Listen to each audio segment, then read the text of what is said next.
on va commencer. Bonsoir à tous. Avant de présenter la conférencière, je voulais vous donner quelques informations de calendrier. Une conférence était prévue le 5 décembre par Enzo Barnaba sur le massacre des Italiens en 1894, à Aigues-Mortes. Bon, le 5 décembre, je ne sais pas si vous êtes au courant, mais... bon. Alors, nous avons pensé qu'il était plus sage de la reporter au 12 décembre. Vous serez informés par voie de... Newsletter. Un newsletter, comme on dit déjà. Voilà, ça c'est la seule chose que j'avais à vous dire. Maintenant, je voudrais vous parler rapidement, présenter rapidement Madame Garot, Isabelle Garot, qui est professeure en classe prépa au lycée Chaptal, mais qui n'est pas que professeure, elle est aussi auteure, notamment dans les deux derniers ouvrages où elle intervient. D'abord, c'est un ouvrage collectif, disons, d'entretien, qui s'appelle « Avec Marx, philosophie et politique ». Entretien avec notamment Alain Badiou, Étienne Balibar, Lucien Sèvres. Le second, c'est « Communisme et stratégie » aux éditions Amsterdam. Et elle anime aussi la revue en ligne Contretemps, que je vous conseille de consulter, et la collection Ligne Rouge aux éditions Amsterdam. Alors, l'an dernier, à l'occasion du colloque que nous avons organisé avec le CRHI, Centre de recherche de l'histoire des idées de l'Université de Nice, colloque consacré à la pensée d'André Tozel, colloque dont nous présenterons la publication au printemps prochain d'ailleurs. Isabelle Garot est intervenue et elle avait parlé, sa communication c'était relire Marx à l'âge du néolibéralisme. Et alors, à l'écouter, nous avons pensé qu'il serait très intéressant d'organiser une conférence à partir de sa communication. Cette conférence était prévue en mars, mais un incident indépendant de sa volonté l'a empêché de l'assurer. Elle était prévue en mars dans le cadre du séminaire sur le néolibéralisme. Et donc, elle a très gentiment accepté de reporter sa conférence. Et je lui laisse la parole sur ce thème qui est très actuel, les luttes d'idées à l'âge néolibéral. Merci beaucoup. Merci pour leur invitation aux Amis de la Liberté et merci à vous d'être là ce soir. Je vais parler une petite heure à peu près pour donc aborder le thème qui a donné son titre à cette séance, hein, les luttes d'idées à l'âge néolibéral.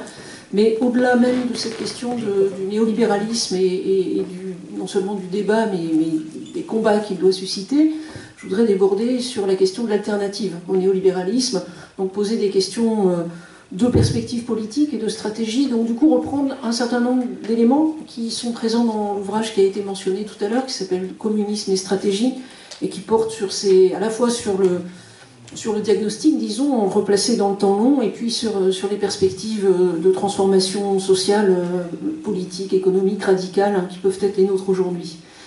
Alors, pour partir de la question du néolibéralisme, je crois qu'on peut dire que le néolibéralisme aujourd'hui, c'est d'abord le nom de politique économique et sociale qui domine partout sur la planète, et c'est aussi, de façon directe ou plus indirecte, la raison des protestations populaires qui se multiplient à l'heure où je parle. Au Chili, bien sûr, qui a été le lieu de naissance de ces politiques néolibérales, le premier lieu de leur application extraordinairement violente, bien sûr, sous la dictature de Pinochet, et grâce à l'alliance de Pinochet avec les Golden Boys de Milton Friedman, mais aussi protestations sociales actuelles massives en Colombie, en Iran, en Algérie, au Liban, en France, bien sûr, et etc., ailleurs encore, bien sûr. Alors toutes ces situations sont différentes, mais toutes ont à voir avec les inégalités, avec les guerres aussi engendrées par la domination néolibérale du monde depuis plusieurs décennies maintenant. D'où la question de ce soir, qu'est-ce que le néolibéralisme, mais aussi donc comment le combattre. Alors je voudrais partir des problèmes que pose le terme de néolibéralisme et ses définitions possibles puisqu'elles sont multiples. Première question, donc, que désigne ce terme? Est-ce qu'il est synonyme de capitalisme? Si oui, on risque alors peut-être de le réduire à sa dimension, de réduire ce capitalisme à sa dimension strictement financière, d'envoyer la logique précisément capitaliste, c'est-à-dire sa nature de mode de production et d'exploitation profondément parent de ces formes industrielles les plus anciennes. Est-ce que par néolibéralisme, on désigne des politiques économiques? Alors dans ce cas, le terme est bien sûr inséparable du discours de justification qui accompagne ces politiques, mais inséparable aussi des moyens politiques qui permettent d'imposer à des peuples qui n'en veulent pas à la fois ces discours et ces politiques qui sont distincts et parfois même incompatibles. Je vais y revenir. Le terme de néolibéralisme ne désigne-t-il pas finalement une vision du monde, voire une philosophie, qui décrit une transformation radicale de la vie sociale, un projet de transformation radicale de la vie sociale? Mais cette métamorphose est-elle vraiment advenue? Est-elle un projet? Est-elle un fantasme?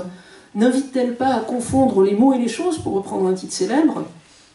Et enfin, dernière question, le néolibéralisme est aujourd'hui le nom d'une crise, la crise d'un projet de société, mais plus largement le nom de la crise économique, politique, sociale, environnementale, culturelle que nous vivons. Bref, c'est le nom d'un projet qui en partie s'effondre sous nos yeux, mais qui paradoxalement ne trouve aujourd'hui en face de lui aucune alternative solide et majoritaire. Ne serait-il alors que le nom de la fin du monde et de l'effondrement de la civilisation, dont la collapsologie aujourd'hui, plutôt sur le terrain de l'écologie, pousse au noir le portrait?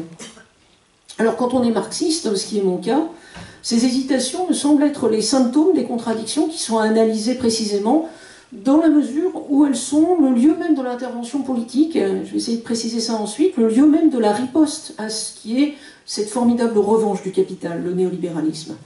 Et c'est pourquoi mon titre est un raccourci, disons, franchement contestable, puisque les luttes d'idées, à notre époque, sont inséparables en fait des luttes tout court, sociales, politiques. Mais elles ne s'y réduisent pas et elles donnent toute leur place, du coup, à ce que Marx nommait l'idéologie, mais aussi au savoir, aux diverses formes de conscience, et ce que je vais essayer de préciser un petit peu plus ce soir. Donc la question, c'est aussi, et peut-être en réalité avant tout, de relier ces définitions du néolibéralisme à la seule perspective aujourd'hui envisageable concrètement, je veux dire qu'il soit synonyme d'avenir collectif, celle d'une abolition du capitalisme. Alors, je crois qu'il faut commencer par affirmer que le moment néolibéral présent, c'est une étape du capitalisme. C'est une étape de sa crise en cours d'approfondissement et qui associe donc une doctrine, des choix politiques et plutôt des discours qui les justifient, qui tentent de les justifier, mais aussi la tentative de construire une base sociale, une base électorale, sinon large, du moins suffisamment solide pour permettre la mise en œuvre de ces choix politiques. Donc premier point, il y en aura deux, j'intitule le moment néolibéral pour essayer d'entrer un petit peu plus dans la description. Les choses sont connues, cette histoire est connue. L'émergence de la doctrine néolibérale, elle date de l'entre-deux-guerres, avec notamment le colloque Walter Lippmann de 1938, puis la constitution de la Société du Mont Pèlerin, qui s'est fait le fer de lance de cette diffusion de la pensée néolibérale, qui est une doctrine, et cette doctrine vise, je crois qu'on peut dire ça, non pas d'abord la description du monde social, mais bien sa transformation. Son cœur est constitué donc par la croyance dans le rôle régulateur des marchés, à condition, pour les néolibéraux, que soit construit un cadre public qui garantit leur efficacité. Et en ce sens, c'est pas du tout la suppression de l'État, ce sont des choses qui sont bien connues aussi aujourd'hui, c'est pas la suppression de l'État, mais sa redéfinition, la redéfinition des missions de l'État au service, clairement au service du capital et de ses détenteurs que visent les néolibéraux. Selon le géographe marxiste David Harvey, le néolibéralisme, je le cite, est d'abord une théorie des pratiques économiques. Pas une théorie du monde réel, mais une théorie des pratiques économiques, des politiques conduites par ce camp néolibéral.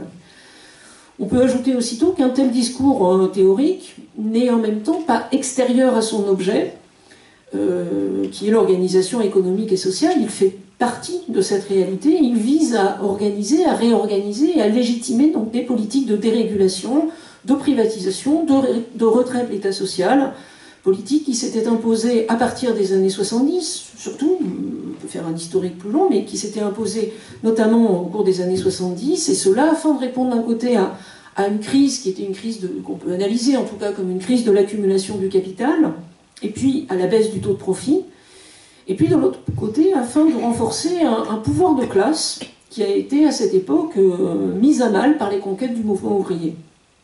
Donc on peut dire que le néolibéralisme, c'est véritablement une doctrine de guerre sociale, qui s'appuie sur une claire vision de l'affrontement fondamental entre travail et capital, avec une vision de classe qu'on trouve parfois plus chez nos adversaires que de notre côté.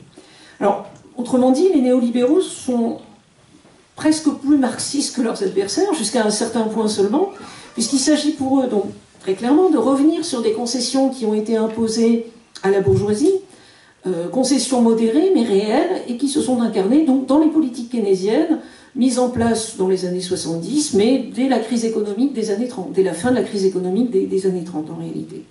Et il s'agit pour les néolibéraux de détruire les conquêtes sociales obtenues donc de haute lutte dès la fin de la Seconde Guerre mondiale, enfin de revenir sur les acquis de cette période-là, les conquêtes plutôt de cette période-là.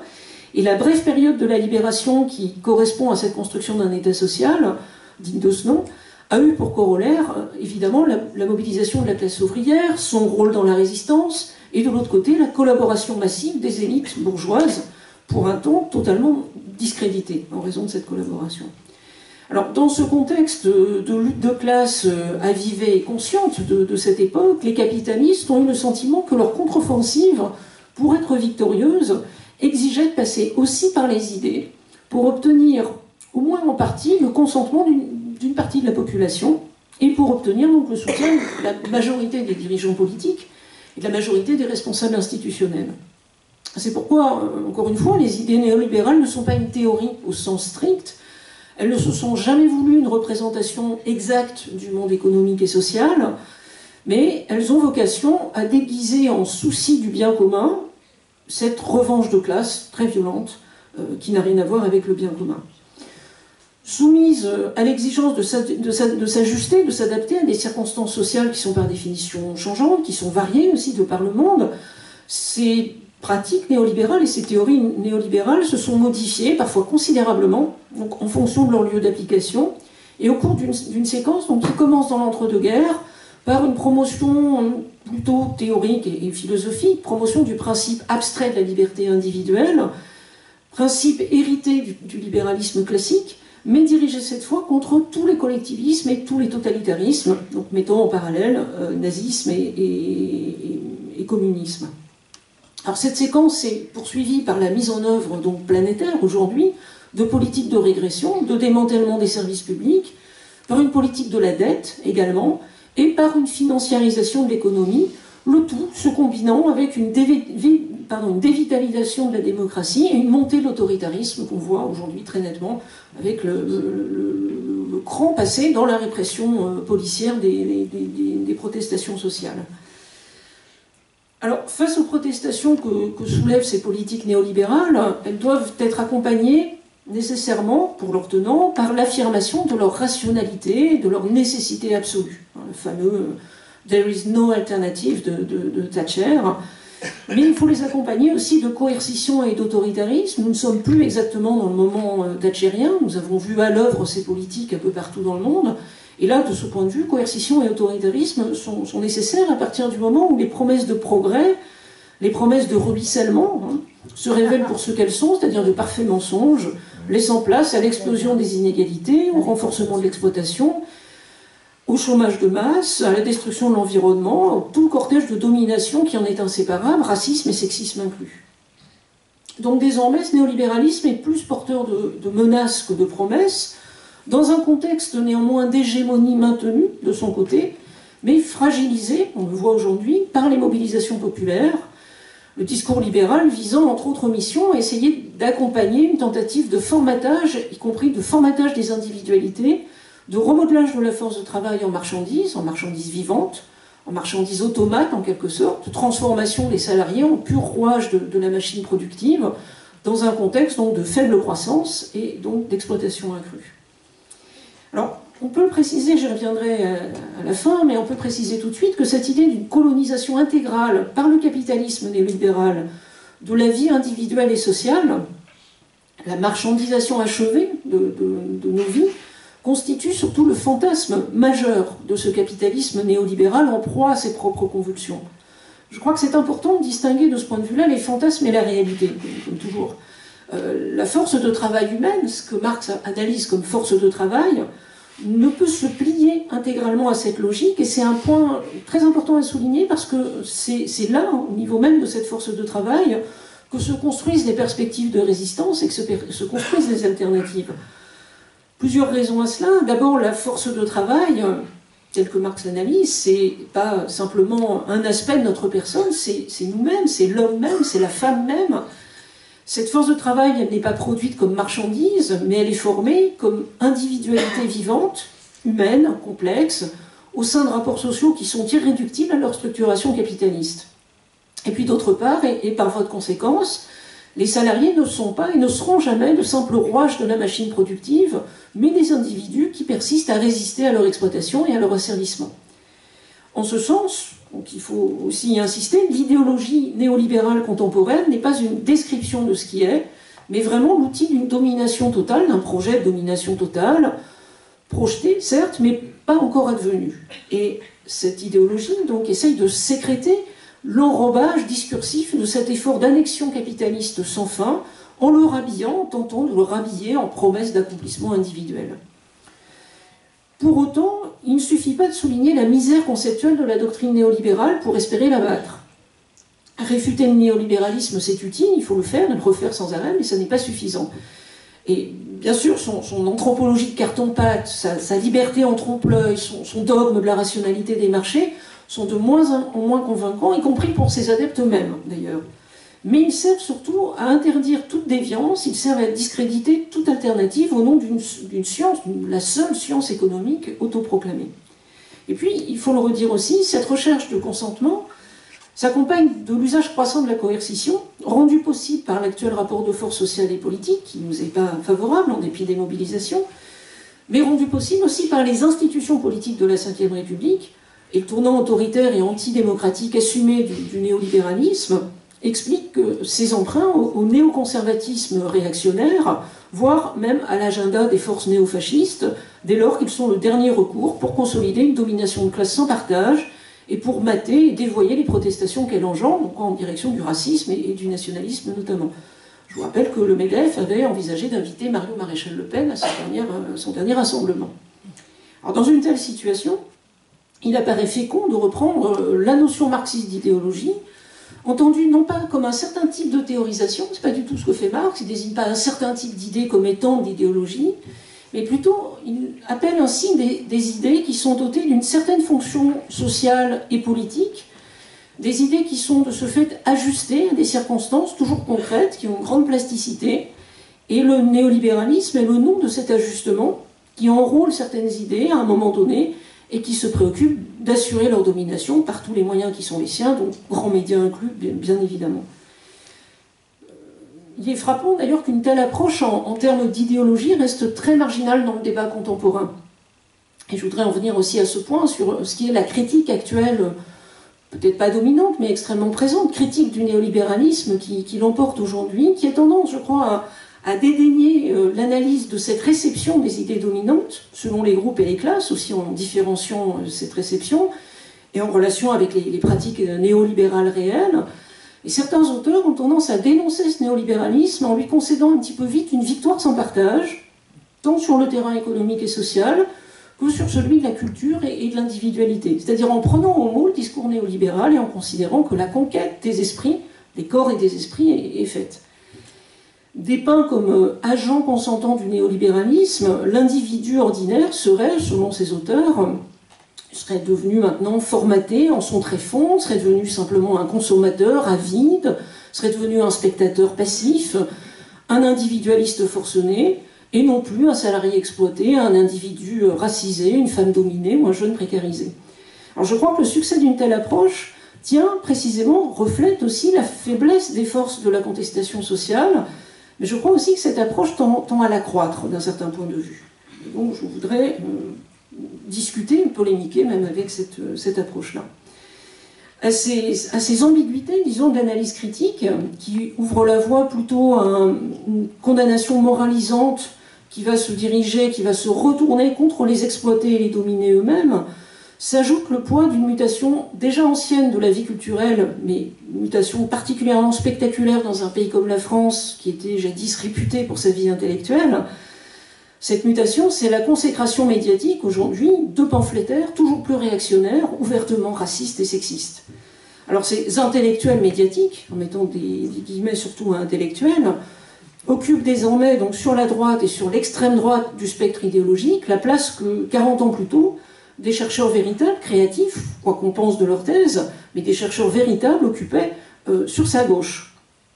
Alors il est logique que dans ces conditions de défaite politique, de remodelage social et disons d'encerclement idéologique, les intellectuels qui persévèrent dans la pensée critique soient, pour certains d'entre eux, spontanément portés à ressentir comme une débâcle ultime, une situation qu'ils n'abordent même que sous l'angle des idées et qui les conduit, je crois, une analyse que peut-être on peut faire, qui les conduit à partager finalement avec leurs adversaires la conviction que leur propre rôle est déterminant et que les idées finalement sont dominantes.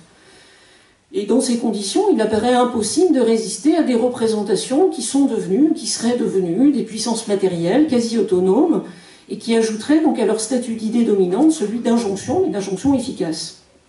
On trouve ces thèses-là depuis longtemps, par exemple, parmi les promoteurs de cette approche-là, un certain nombre de théoriciens de l'école de Francfort, notamment Horkheimer et Adorno. Plus récemment, des gens qui ont été repris beaucoup dans le débat contemporain par certains essayistes, Christopher Lasch, Zygmunt Bauman aussi. Leurs très nombreux épigones contemporains nous ont présenté la situation comme si nous étions aujourd'hui enchaînés donc avant tout par le consumérisme, par l'égoïsme, par le narcissisme, enchaînés par la multiplication des écrans, par l'invasion de la communication, par la liquéfaction des rapports humains. Donc cette critique de la société de consommation, qui se focalise sur la dénonciation de la technique et sur la dénonciation de la culture de masse, elle est très ancienne et elle conduit à contourner, je crois, les questions du travail, les questions de la production, à contourner la question d'une critique des rapports sociaux de production, qui constitue en vérité le capitalisme en tant que tel, et à éliminer aussi par la même occasion toute analyse en termes de lutte de classe. Ainsi, paradoxalement, une partie de la critique contemporaine du néolibéralisme semble avoir fait sienne, au moins jusqu'à un certain point, la thèse néolibérale qu'il n'existe pas d'alternative. La version actuelle alimente la conviction d'une victoire définitive des idées dominantes, censée avoir réussi à enrégimenter l'écrasante majorité des individus par-delà toute distinction de classe. Alors cette théorie, et puis surtout le succès persistant de ces 1000 avatars qu'on trouve aujourd'hui en librairie, ce succès gagne plutôt à être analysé, je crois, comme l'écho et comme le point de rencontre des contradictions inaperçues du néolibéralisme, c'est-à-dire de son hégémonie de nature inédite, à la fois puissante mais fragile, et cela dans une situation de crise globale du capitalisme et dans une situation de faiblesse historique du mouvement ouvrier organisé. Alors, ce sont ces contradictions, autant que les insuffisances de leur analyse, qui se réfractent dans l'ambivalence du mot de néolibéralisme, tel qu'on l'emploie parfois, qui explique, je crois, la polysémie du terme, et qui tend parfois à opérer une fusion problématique entre, d'un côté, ce qui caractérise le stade présent du capitalisme, entre autres la stagnation de la croissance, la montée des inégalités, l'augmentation de l'exploitation, la pression sur les salaires, la destruction de l'État social, la financiarisation de l'économie. Donc d'un côté, le stade présent du capitalisme, et puis d'un autre côté, l'affirmation beaucoup trop unilatérale d'une intégration totale de la réalité sociale à la logique capitaliste, devenue un mode de production des corps et des âmes qui ne laisserait subsister finalement ni dehors ni alternative. Dans le contexte présent, un certain nombre d'auteurs sont mobilisés pour décrire les choses ainsi. Le retour à Foucault, par exemple, qui fait partie de ces penseurs réellement puissants et inventifs des années 70. Mais le retour à Foucault, en tant qu'analyste des disciplines, des micro-pouvoirs, du biopouvoir, conduit aussi à réorienter, c'était le projet de Foucault d'ailleurs, à réorienter l'étude du capitalisme en direction de l'examen du contrôle, de formes de contrôle, de management technique qui sont devenues reines à ses yeux, au risque peut-être, et chez ses épigones surtout, d'en surestimer la puissance. On trouve aussi aujourd'hui dans le débat contemporain un recours à Spinoza, de nouveau mobilisé. Alors c'est une très longue histoire, le marxisme structuraliste, disons, d'obédience althussérienne avait déjà procédé par une relecture de Spinoza. Aujourd'hui, Spinoza sert à analyser l'enrôlement des affects, l'enrôlement supposé total des affects.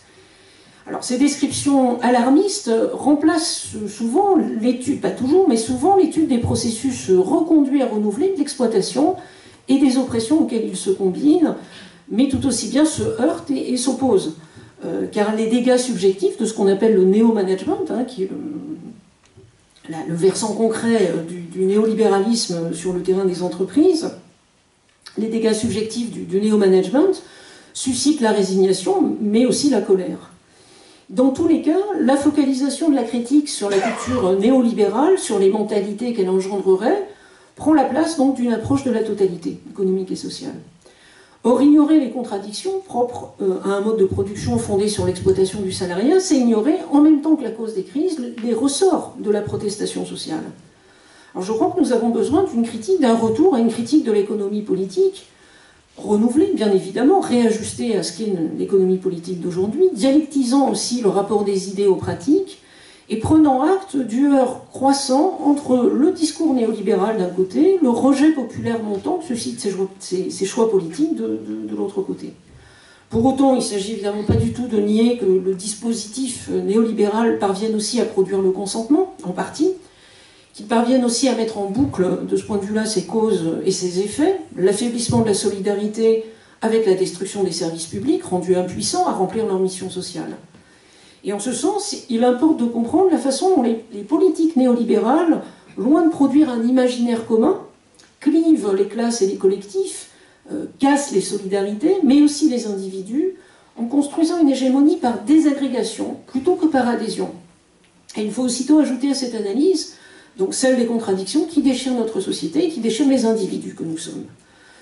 Une telle approche plus complexe, je crois, du rôle des idées et des représentations en général, centrée à la fois sur ceux qui les diffusent, mais aussi sur ceux qui les reçoivent, est la condition d'une contre-offensive sur le terrain non seulement de la critique théorique, mais aussi sur celui d'un remaillage militant, solidaire, de la reconstruction d'une alternative au capitalisme contemporain, en même temps qu'une riposte aux idéologies asservissantes et régressives qu'il propage. Et c'est sur ce second point que je voudrais terminer ma présentation et aborder maintenant, en l'intitulant « Quelle alternative ?», avec un point d'interrogation, ou beaucoup peut-être, en commençant par dire que notre situation, donc, c'est celle d'une crise dévastatrice du capitalisme, je viens de le dire, mais aussi d'une crise tout aussi dévastatrice des alternatives, au milieu, encore une fois, de luttes innombrables, mais éparses, au milieu de mobilisations, mais qui peinent à se fédérer.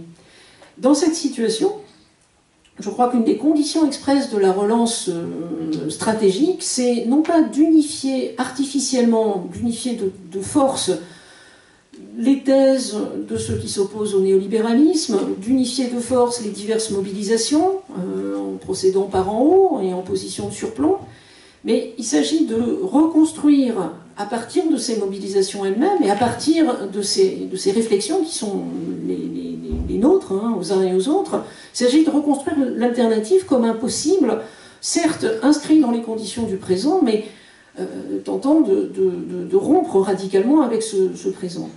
Alors c'est une telle voie qu'avait exploré Marx à sa façon, à l'aube, lui à ce moment-là, à l'aube de la formation des partis politiques modernes, en laissant bien sûr en friche bien des questions.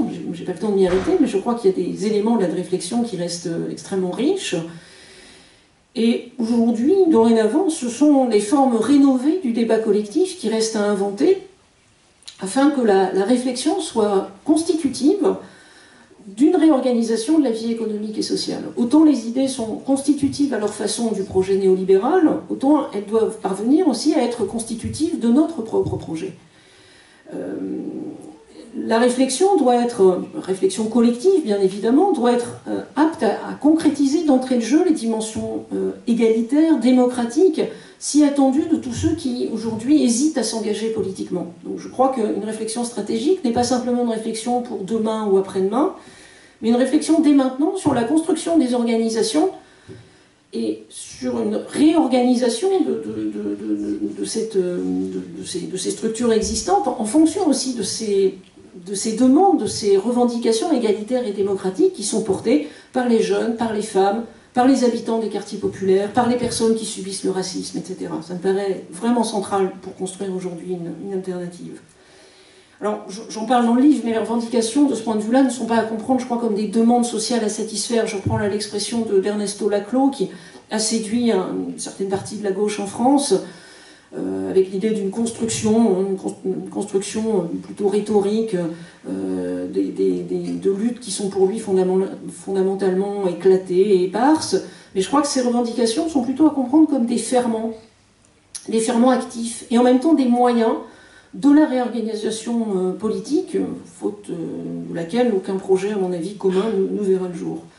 Et c'est pourquoi la leçon marxienne, ou sinon marxienne, marxiste peut-être, je ne sais pas, concernant la dimension tendanciellement politique et politisante des luttes sociales, reste sans équivalent, mais à condition bien sûr de parvenir à la réactualiser.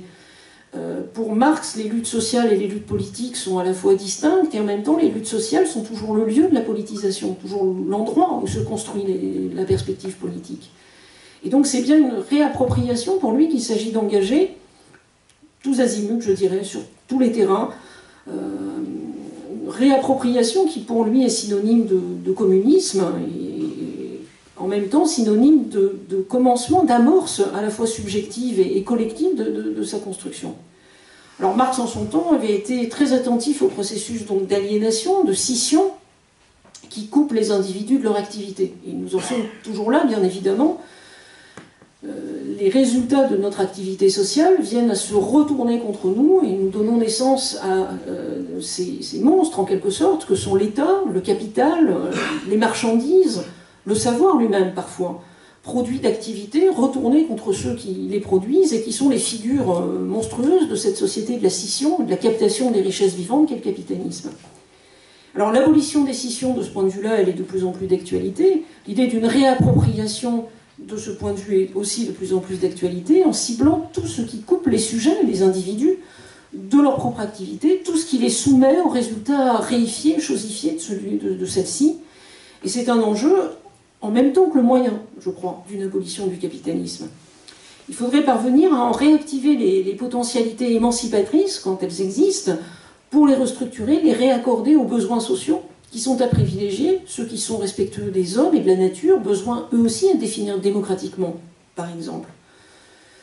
En même temps, cette thématique de la réappropriation, on sent en montée, le terme n'est pas forcément présent, mais on sent cette volonté dans le monde social d'aujourd'hui, elle alimente aussi la tentation de surmonter toutes les scissions par le simple rétablissement un peu romantique d'une unité perdue. Je veux dire par là, pour certains, ce qui est tentant, c'est de penser contre l'État ou hors de l'État, en dépit des institutions, de contourner ces dimensions-là et de ne pas poser la question de la conquête et de la transformation de ces structures politiques. Et là aussi, je trouve qu'il y a dans la pensée de Marx et dans la pensée ultérieure, bien sûr, je dirai un mot de Gramsci dans un instant, il y a là des éléments de réflexion extrêmement utiles pour ne pas contourner cette puissance extraordinaire sans laquelle il n'y aura pas de changement fondamental, bien évidemment. Donc vieille illusion libertaire de la réconciliation, de l'immédiateté rétablie, qui reste au centre de certaines traditions aujourd'hui, qui séduit beaucoup, qui propage donc un anti-étatisme sommaire, souvent, en guise de seule boussole stratégique. Et face à ces rêves de retour à une unité perdue, je crois qu'il s'agit de prendre acte plutôt de la complexité, y compris les institutions, y compris du jeu des représentations, toutes leurs dimensions, et de la dialectique qui les traverse. Il s'agit par la même occasion de repenser la dimension politique de la conscience, des idées, de la culture, en tant que moyen terme, en tant que médiation, j'essaye de développer ce terme un peu technique, mais qui me semble utile, médiation qui condense toutes les contradictions d'une formation historique donnée, ce qui en fait les lieux et les moyens, en même temps, privilégiés de l'intervention stratégique, de l'intervention politique, mais aussi du conflit et du débat. Alors de ce point de vue, les idées ne dominent pas le monde, mais elles ne sont pas non plus inertes et sans effet, elles sont un des lieux de la lutte de classe, en même temps que le moyen de leur connaissance. Et leur dynamique est complexe, leurs enjeux sont profondément politiques. Sur ce terrain, donc, l'apport de Gramsci est extrêmement important. Il a essayé, il s'est efforcé de réadapter les analyses de Marx à un contexte, au contexte de son temps, qui était celui d'un recul considérable de la perspective révolutionnaire dans l'Italie des années 20, et de montée du fascisme. Et son apport est d'une richesse vraiment sans équivalence, que les travaux eux-mêmes sans équivalence d'André Tozzel montrer. Alors, sans développer ces points, on peut rappeler que Gramsci, par exemple, s'est attaché à théoriser, non pas comme on le dit souvent, l'hégémonie culturelle, thématique qui est reprise, y compris à droite, en se réclamant de Gramsci comme celui qui permettrait de penser la domination des idées, et c'est véritablement un contresens qui contrefait Gramsci en théoricien de la communication, qui ne l'est pas. Mais il s'est efforcé de penser le rôle réel, circonscrit mais réel, de la culture dans la construction d'une hégémonie qui pour lui était fondamentalement sociale et politique. Il a essayé de penser le rôle déterminé par la formation économique et sociale de ces idées engendrées par cette structure.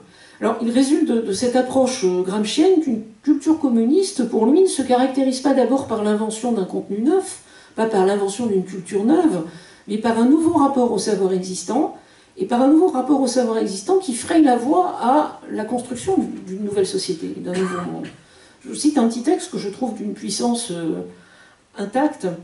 À la place, écrit-il, de l'imitation passive, la participation active, l'interchangeabilité des rôles entre enseignants et enseignés, au lieu de la soumission obséquieuse au maître, le travail minutieux de discussion, d'investigation des problèmes auxquels tous participent, tous donnent une contribution, travail au sein duquel tous sont en même temps maîtres et disciples. Donc, pour lui, c'est cela la clé d'une reconstruction politique. Donc ce très beau texte, très beau passage, court, dense, n'est pas un texte pédagogique, c'est un texte politique. Et pour Gramsci, au cours de la formation de ce qu'il nomme la volonté collective populaire, c'est aussi ce qu'il nomme la praxis de soi, qui fait de chacun le processus de ses actes, dit-il très fortement, conduisant les hommes à devenir les forgerons d'eux-mêmes, il écrit ça ainsi. Donc pour Gramsci, l'hégémonie ne résulte pas de la construction, la construction par des intellectuels spécialisés d'une idéologie, fût-elle émancipatrice, qui serait imposée par en haut à des subalternes voués à le demeurer.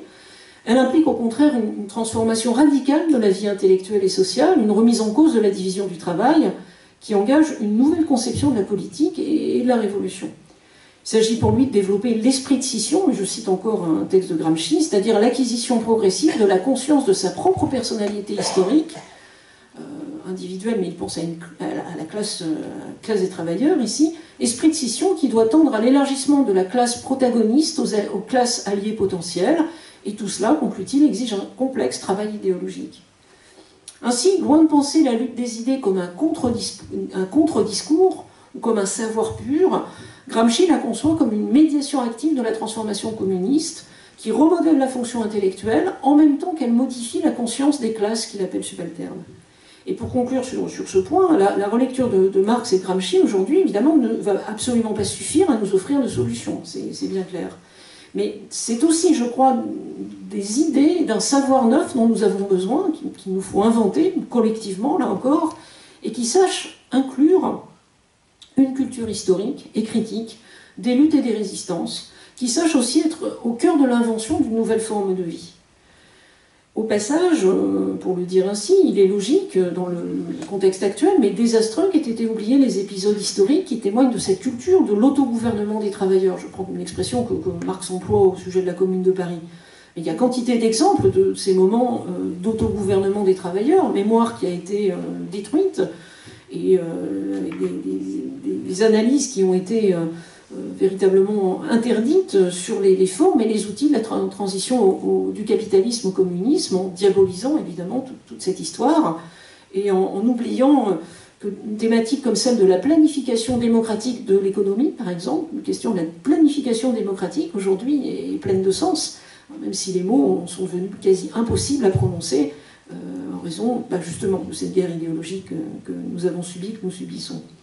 Une planification démocratique de l'économie qui inclut la maîtrise collective de l'organisation de la production, profondément démocratique, pas sur le modèle de ce qui a pu se faire, qui inclut la redéfinition même du travail et des besoins par ceux qui sont les premiers concernés. C'est une des conditions aussi centrales, je crois, aujourd'hui de l'alternative. Il faut réexplorer ces questions de manière audacieuse. Les expériences autogestionnaires réelles ont mis en évidence la fécondité d'une intelligence collective, une intelligence subversive aussi, qui sait remettre concrètement en cause la division du travail et ses hiérarchies, qui sait réunifier les tâches d'exécution, de conception, de gestion.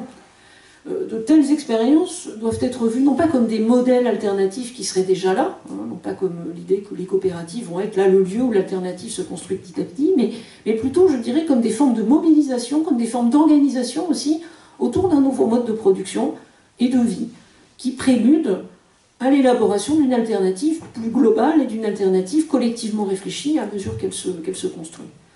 Dans le même temps, je crois qu'il s'agit aussi de déborder une logique souvent spatiale aujourd'hui d'occupation des lieux, d'occupation des places, un mouvement des places qu'il y a eu il y a quelques années, des ZAD, des universités, des entreprises, hein, des formes de lutte sociale qui sont des formes d'occupation extrêmement précieuses, qui permettent aussi de s'organiser, mais qui parfois ont tendance à enfermer des espaces clos qui ne communiquent plus ou peu avec le monde extérieur. Peut-être remplacer ou compléter cette logique spatiale par une logique temporelle, historique, d'invention des transitions, d'invention des moyens par lesquels on passe historiquement d'un point à un autre, de penser à des mesures de justice sociale, de défense des services publics bien sûr, mais de relance et de redéfinition de services publics dont nous avons besoin, de reconquête de l'espace médiatique, etc., aptes à se dynamiser mutuellement.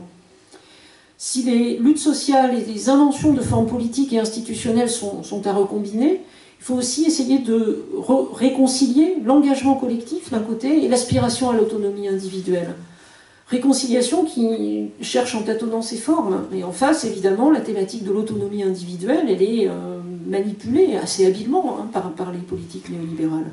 Donc je crois que la réappropriation de soi n'est pas une finalité ultime, elle est au cœur du projet communiste, et le défaut d'une vraie dialectique de ce point de vue-là, du collectif et de l'individuel, stérilise les perspectives de transformation ambitieuses. Face à la violence sociale croissante des politiques néolibérales, on voit que des formes de mobilisation neuves se cherchent, se multiplient, alors même que défaite après défaite, donc le mouvement ouvrier se trouve affaibli par un désaveu qui le frappe de manière large. Et dans le même temps, ces protestations restent orphelines des perspectives qu'avaient su construire les traditions socialistes et communistes depuis le XIXe siècle et de la force collective d'une contre-société solidaire qui a existé en France, entre autres. Elles ont à affronter l'affaiblissement d'une culture militante demeurée indispensable, mais à renouveler, bien évidemment, à commencer par la culture de la grève. Et nous sommes à la veille du 5 décembre. Elles subissent aussi de plein fouet l'éparpillement des alternatives, je l'ai dit, la fascination pour des théories définitives, hein, parfois l'idée qu'avec telle ou telle clé de compréhension, on va pouvoir transformer les choses du jour au lendemain. Et puis elles subissent aussi la tentation du repli individualiste, c'est bien évident. Alors dans ces conditions, comment réussir à rénover, comment réussir à préserver un legs qui est bien plus qu'une mémoire, comment faire fructifier des aspirations et des mobilisations existantes? Comment surtout les transcender, comment les transformer par leurs rencontres, en solidarité agissante, en remaillage donc, des quartiers et des lieux de travail. C'est une tâche pratique, mais elle inclut une réflexion politique contemporaine, individuelle et collective, là encore, et qui est située, je crois, à l'interface de la théorie et de l'action. Et sur ce plan, donc, pour terminer là-dessus, je crois qu'il s'agit avant tout de prendre acte des mobilisations existantes, surtout pas de décréter ce qu'elles doivent être, mais d'y participer, afin de reconstruire des forces sociales et politiques qui soient porteuses d'une alternative radicale, qui soient capables de rallier cette majorité que forment aujourd'hui les ouvriers, les employés, les chômeurs, en y incluant les personnes d'origine immigrée, les femmes, les jeunes précarisés, les habitants des quartiers populaires, etc. Tous ceux qui composent le nouveau prolétariat contemporain. Les jeunes précaires, les étudiants, ceux qui aujourd'hui se suicident dans cette société de fous. Donc pour conclure sur la stratégie, et je vous soumets évidemment ces questions, je ne prétends absolument pas avoir la clé, je vous soumets simplement plusieurs pistes qui me semblent aujourd'hui devoir être réexplorées de toute urgence. Repenser la stratégie au sens large, c'est le seul moyen, je crois, de ne pas en rester aux alternatives disjointes, c'est aussi le seul moyen de ne pas en rester aux mobilisations en pointillés, sans pour autant donc prétendre les fondre de force dans un cadre unitaire préalable. Alors comment réarticuler, puisqu'il s'agit de ça, comment réarticuler de l'intérieur un projet à ses conditions sociales réelles, c'est-à-dire aux contestations multiformes telles qu'elles existent, et où se dessine donc, non pas le communisme ou le socialisme dont le germe serait déjà là, on croit assez peu à ces thématiques, mais plus fondamentalement les coordonnées à la fois objectives, subjectives de la transformation sociale à mettre en œuvre, à enclencher dès maintenant. De ce point de vue-là, l'alternative se révèle en fait peut-être moins émiettée aujourd'hui que coupée des forces sociales de sa réalisation en tant d'une culture collective à renouveler. Et si on fait donc un rapide agenda des urgences sur ce plan, en mentionnant quelques questions à revisiter qui me semblent trop délaissées par la gauche traditionnelle, les prendre au sérieux implique de les considérer justement sur le terrain où les idées et les pratiques cessent d'être disjointes et sur un terrain donc, que je qualifie pas moi seulement de stratégique. Il s'agit donc de rompre avec l'idée d'un programme prédéfini. C'est très bien les programmes, on ne peut pas envisager de partie sans programme, mais de rompre avec l'idée d'un programme prédéfini, une espèce de projet de société qui serait une image assez claire de ce qu'on veut faire, le tableau d'une société idéale, mais d'essayer d'ancrer ce projet dans notre présent, dans les conditions des luttes présentes. Comment inscrire donc dans les contradictions du néolibéralisme l'intervention politique qui vise son abolition. 5 points, rapidement. Très rapidement pour les premiers, parce que j'en ai déjà parlé et que je n'ai pas le temps d'en dire plus, la question de l'État et des institutions. Question qu'il ne faut absolument pas contourner à mon sens, et qui est aussi la question de nos propres formes d'organisation. Aussi des formes de durcissement, de bureaucratisation, de façon de voir certaines structures se réifier, se figer sur elles-mêmes. Deuxième point, tout aussi classique, et je ne prolonge pas plus, on en a dit un mot, la question du travail et de la production, question sur lesquelles il faut aussi installer la perspective de l'alternative. La question des rapports de propriété, la question du partage des richesses, mais des rapports de propriété sont directement situés aujourd'hui sur le terrain de la lutte de classe. Et à l'heure du renforcement de l'exploitation, du renforcement de la précarisation, alors que les collectifs de travail, toutes les solidarités sont les cibles de ce management néolibéral, le retour de ces questions, il est inséparable de la reformulation de cette dimension qui est intrinsèquement politique de la question du travail. La démocratie ne se restreint pas, de ce point de vue-là, à la représentation de type parlementaire. La démocratie, elle se joue sur le terrain même du travail, et c'est précisément ces formes démocratiques du travail qui sont aujourd'hui directement ciblées par les politiques néolibérales de Macron. Donc il s'agit aussi de redonner toute son actualité à cette question du travail en montrant toute la dimension politique. Troisième thématique, plus récente et en apparence assez largement fédératrice, la question écologique, bien sûr. Question qui se présente comme aujourd'hui un des foyers stratégiques les plus actifs, qui traverse toutes les thématiques précédentes et celles qui vont suivre, mais qui est traversée aussi par elle. Je crois que la question écologique, aujourd'hui, elle montre par excellence l'urgence d'une alternative qui soit à la fois radicale et globale, alternative à un capitalisme dont la menace s'étend à la planète, à l'humanité dans leur ensemble. Donc cette voie politique ne pourra se construire qu'au croisement de tous les autres axes de mobilisation, de la reconstitution d'un mouvement ouvrier, lutte des peuples indigènes, lutte des populations dominées du Sud et du Nord, lutte anticoloniale, lutte féministe, qui sont désormais absolument inséparables. Inséparables aussi d'un rapport transformé à la nature. Donc il s'agit de faire en sorte que ces convergences deviennent des vrais axes de mobilisation larges, durables, pas juste un discours, pas l'idée d'un capitalisme vert absolument intenable, mais des axes de mobilisation qui permettent d'articuler des luttes locales, parfois extrêmement locales, et des enjeux globaux autour de revendications d'urgence pour fédérer de larges secteurs des classes populaires. Et je crois que c'est possible. Quatrième point, au nom des dévastations engendrées par le capitalisme contemporain, je crois qu'on peut malheureusement ajouter le renouveau du danger fasciste. Nommer et définir comme tel sa résurgence, tout en prenant acte de ses transformations, participe des moyens de le combattre. Et ce danger est inséparable de la banalisation des thèses de l'extrême droite depuis des années et des années maintenant, qui dicte son agenda xénophobe à d'autres forces politiques, y compris à gauche, en vertu d'une logique électorale à courte vue. Stigmatisation des immigrés, chasse aux réfugiés, aux migrants, islamophobie.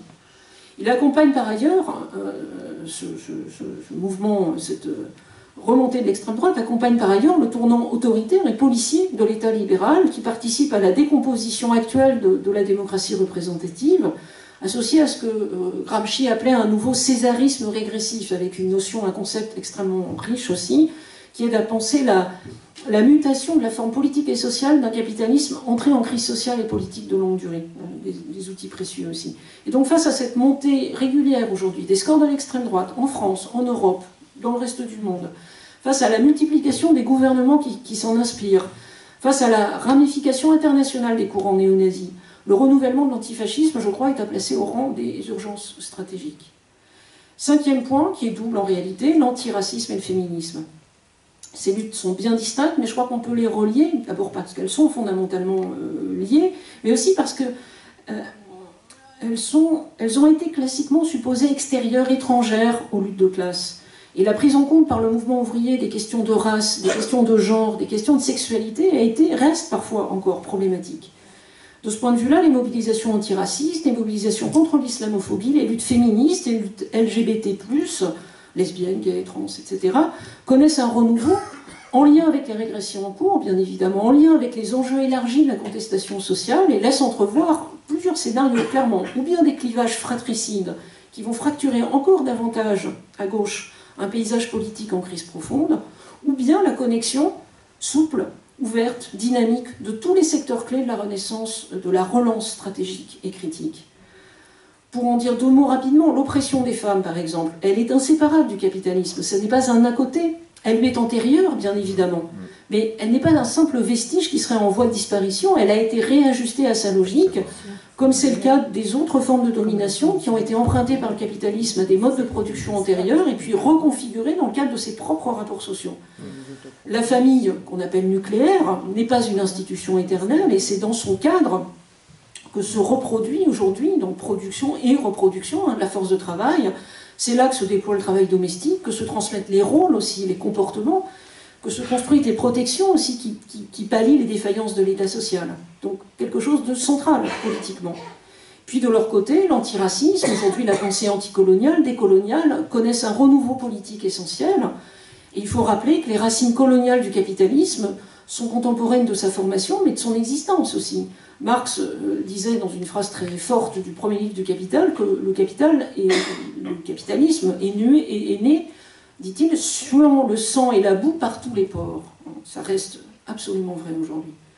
Le racisme structurel, le racisme d'État qui en a découlé, qui en découle jusqu'à maintenant, ne cesse pas d'être perpétué et de reproduire au cœur des rapports de production et toute la formation sociale, donc ces inégalités, en étant relayées par des politiques étatiques d'immigration, de ségrégation sociale, de répression, etc., qui tendent à diviser et à hiérarchiser les dominés. Ça marche formidablement bien.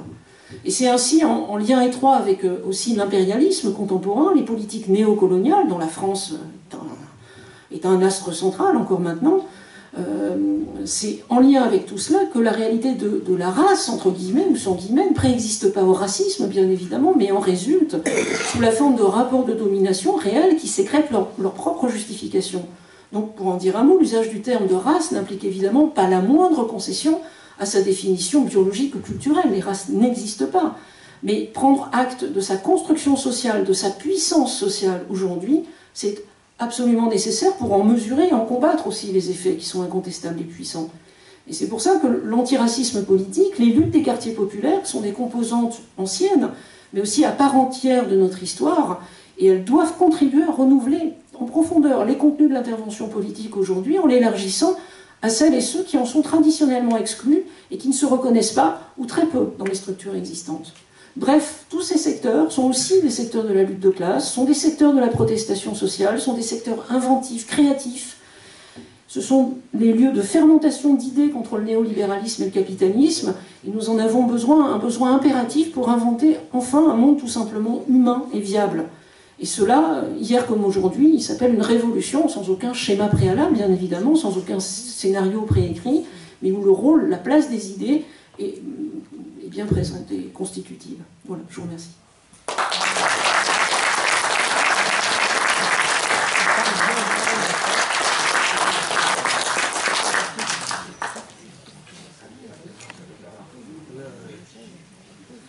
Bon, Isabelle, on te remercie. La parole est à vous. Il y a beaucoup de questions sur l'évolution de notre société, le néolibéralisme. Donc, nous avons la présence de Bernard Friot, sociologue, présent dans la salle, qui est un habitant de notre département maintenant.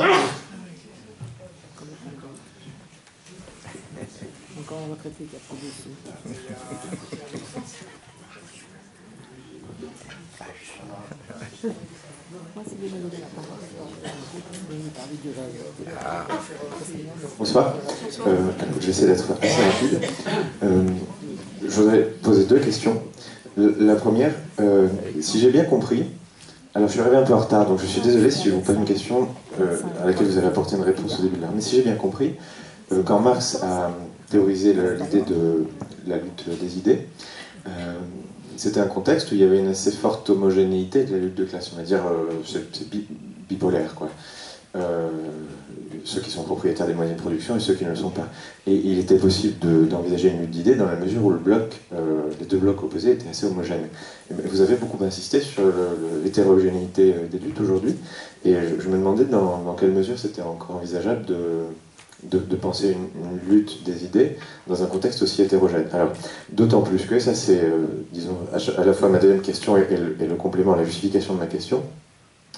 Le titre de votre conférence, c'était les luttes d'idées à l'âge néolibéral, et je me posais la question de savoir qu'avait changé le contexte néolibéral à la lutte des idées. Est-ce que c'est juste une époque que vous définissez par là, ou est-ce que c'est des effets systémiques? Et il me semble qu'il y a un certain nombre de caractéristiques de la lutte des idées aujourd'hui qui sont peut-être nouvelles et qui pourraient définir ce qu'est la lutte des idées aujourd'hui.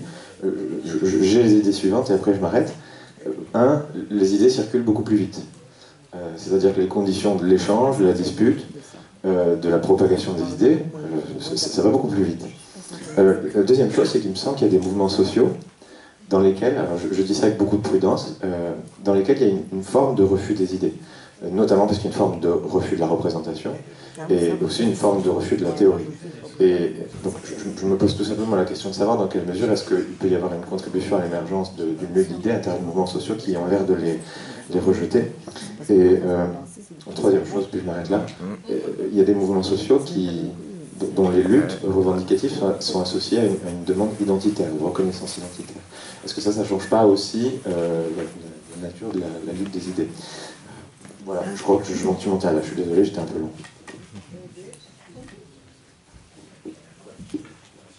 Merci Alexandre, je vais continuer à tenir le micro. Donc, on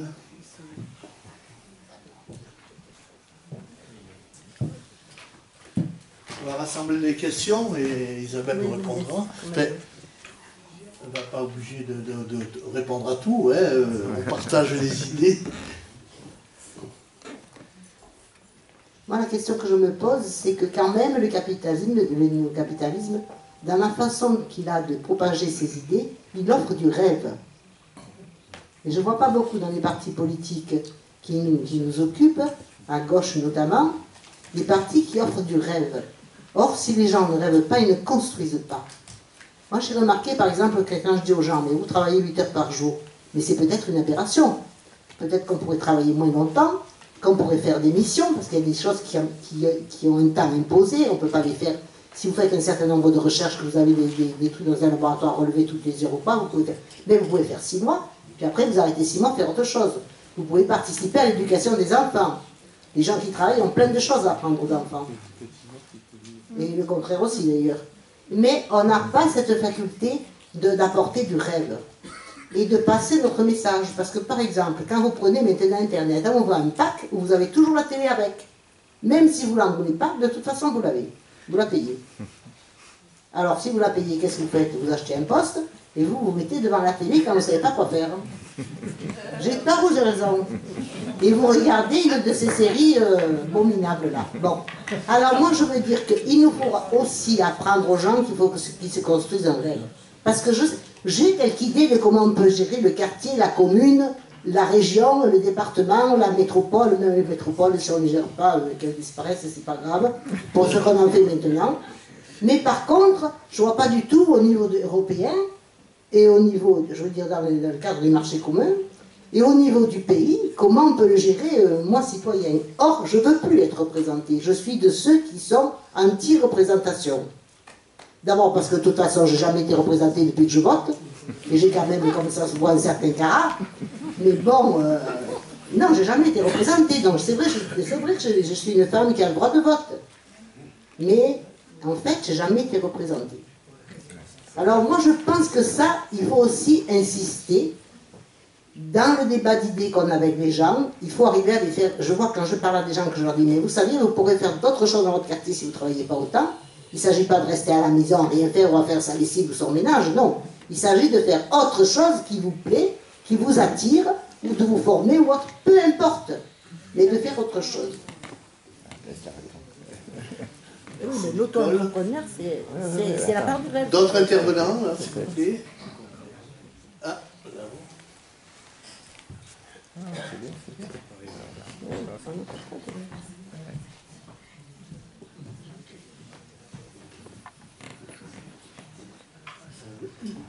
Vous avez de belles intentions, il faudrait.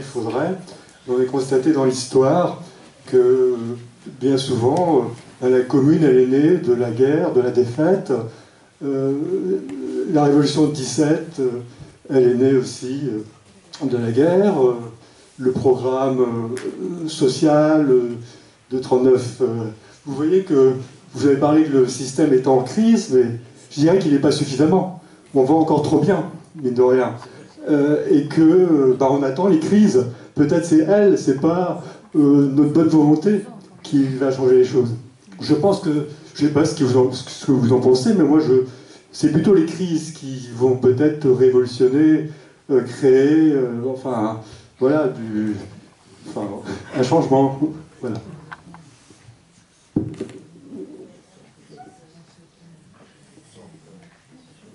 bon, s'il n'y a pas d'autres intervenants, pour l'instant, Isabelle va essayer de répondre ou participer aux questions qui ont été posées.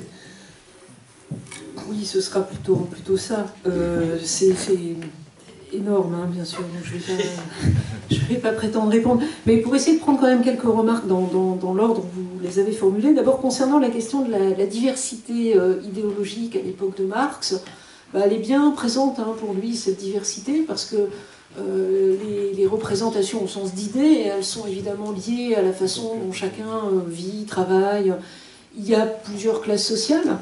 Il y a des cultures différentes dans ces classes sociales. Il y a des paysans, il y a des ouvriers, il y a des artisans, il y a des petits bourgeois, il y a des bourgeois financiers, il y a des bourgeois industriels. Et l'idée de Marx, c'est que tous ces gens vont élaborer, de façon plus ou moins savante, vont élaborer leurs propres idées, leurs propres représentations du monde et d'eux-mêmes. Et du coup, son projet, quand il parle d'idéologie, quand il élabore cette notion d'idéologie, c'est d'avoir un concept suffisamment précis et souple à la fois pour décrire la manière dont les individus fabriquent des idées en étant toujours en lien avec leurs propres pratiques réelles, même s'ils ont l'impression que leurs idées, à un moment donné, appartiennent à un ciel détaché de ces pratiques réelles, d'une part, et puis d'autre part, d'essayer de penser ces idées spécifiques que sont les idées de la transformation sociale radicale, les idées révolutionnaires, et d'essayer de participer à leur réorganisation, à leur mise en cohérence, de façon à ce que ces idées, à un moment donné, soient un projet de société alternatif.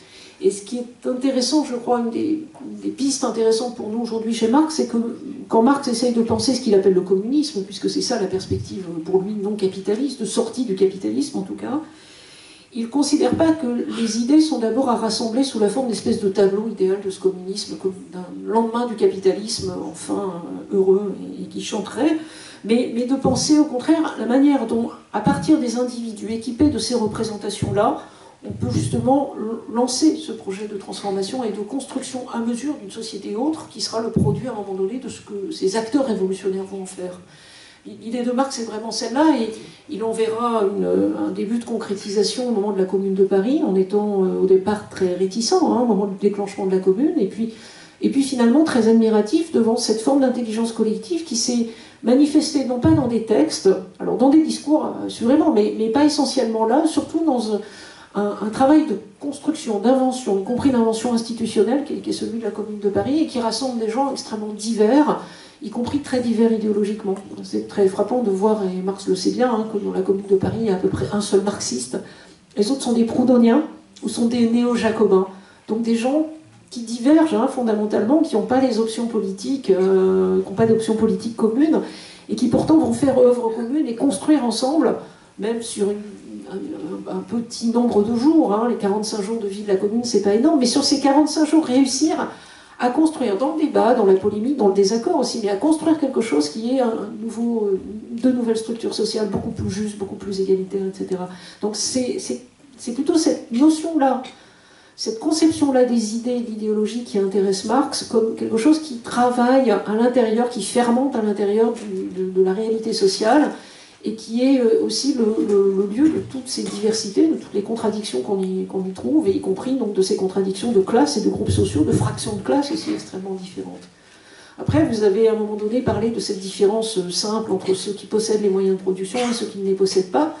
Cette divergence, elle est très importante pour lui, enfin cette différence, pas cette divergence, cette différence, elle est fondamentale, et justement, elle pose la question de mettre en accord des gens qui sont dépourvus ou dépossédés des moyens de production et qui pourtant font des choses extrêmement différentes, n'ont pas les mêmes activités sociales, intellectuels précaires, étudiants, travailleurs de la grande industrie, paysans, etc., etc.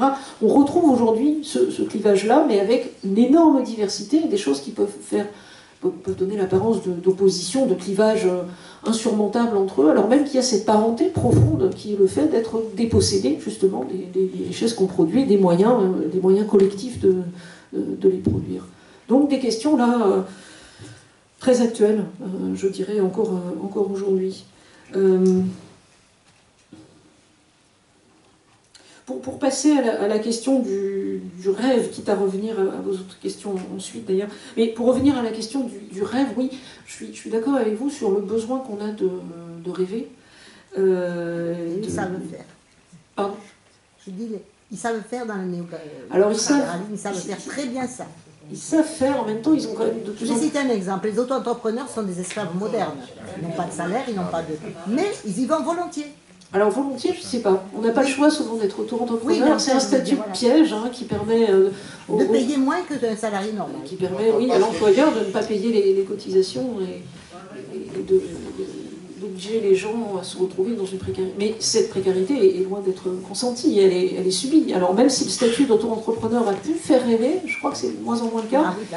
C'est un mélange, alors qui est cette dimension à un moment donné séduisante du néolibéralisme et qu'elle demeure séduisante. Sur les questions d'autonomie, par exemple, ça me paraît encore vrai, jusqu'à un certain point, ça me paraît assez vrai.